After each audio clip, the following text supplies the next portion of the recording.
Première lecture. J'ai vu l'eau qui jaillissait du temple, et tous ceux que cette eau atteignait étaient sauvés, Antienne vidi aquam. Lecture du livre du prophète Ézéchiel. En ces jours-là, au cours d'une vision reçue du Seigneur, l'homme me fit revenir à l'entrée de la maison. Et voici, sous le seuil de la maison, de l'eau jaillissait vers l'Orient. Puisque la façade de la maison était du côté de l'Orient, l'eau descendait de dessous le côté droit de la maison, au sud de l'autel. L'homme me fit sortir par la porte du nord, et me fit faire le tour par l'extérieur, jusqu'à la porte qui fait face à l'Orient. Et là encore l'eau coulait du côté droit. Il me dit, cette eau coule vers la région de l'Orient.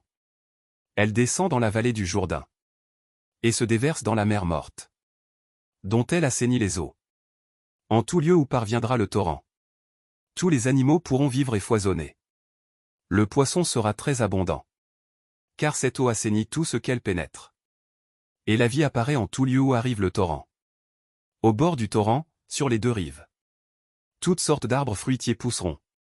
Leur feuillage ne se flétrira pas, et leurs fruits ne manqueront pas. Chaque mois ils porteront des fruits nouveaux, car cette eau vient du sanctuaire. Les fruits seront une nourriture, et les feuilles un remède. Parole du Seigneur. Nous rendons grâce à Dieu. Psaume. Le fleuve, ses bras réjouissent la ville de Dieu, la plus sainte des demeures du Très-Haut. Dieu est pour nous refuge et force.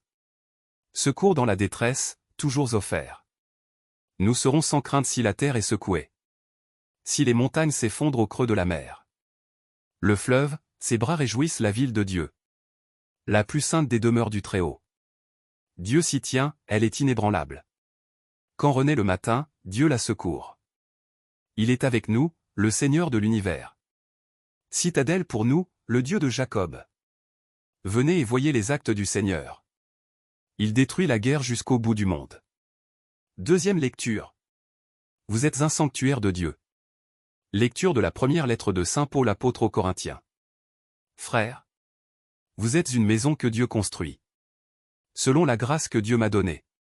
Moi, comme un bon architecte, j'ai posé la pierre de fondation. Un autre construit dessus. Mais que chacun prenne garde à la façon dont il contribue à la construction. La pierre de fondation, personne ne peut en poser d'autre que celle qui s'y trouve, Jésus-Christ. Ne savez-vous pas que vous êtes un sanctuaire de Dieu, et que l'Esprit de Dieu habite en vous? Si quelqu'un détruit le sanctuaire de Dieu, cet homme, Dieu le détruira. Car le sanctuaire de Dieu est saint. Et ce sanctuaire, c'est vous. Parole du Seigneur. Nous rendons grâce à Dieu. Évangile. Il parlait du sanctuaire de son corps. Alléluia. Alléluia. J'ai choisi et consacré cette maison, dit le Seigneur, afin que mon nom y soit à jamais. Alléluia. Évangile de Jésus-Christ selon saint Jean. Comme la Pâque juive était proche, Jésus monta à Jérusalem. Dans le temple, il trouva installés les marchands de bœufs, de brebis et de colombes, et les changeurs. Il fit un fouet avec des cordes, et les chassa tous du temple, ainsi que les brebis et les bœufs. Il jeta par terre la monnaie des changeurs, renversa leur comptoir, et dit aux marchands de colombes, enlevez cela d'ici. Cessez de faire de la maison de mon Père une maison de commerce. Ses disciples se rappelèrent qu'il est écrit, l'amour de ta maison fera mon tourment. Des Juifs l'interpellèrent. Quel signe peux-tu nous donner pour agir ainsi?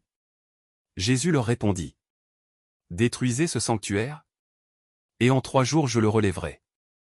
Les Juifs lui répliquèrent, il a fallu 46 ans pour bâtir ce sanctuaire, et toi, en 3 jours tu le relèverais. Mais lui parlait du sanctuaire de son corps.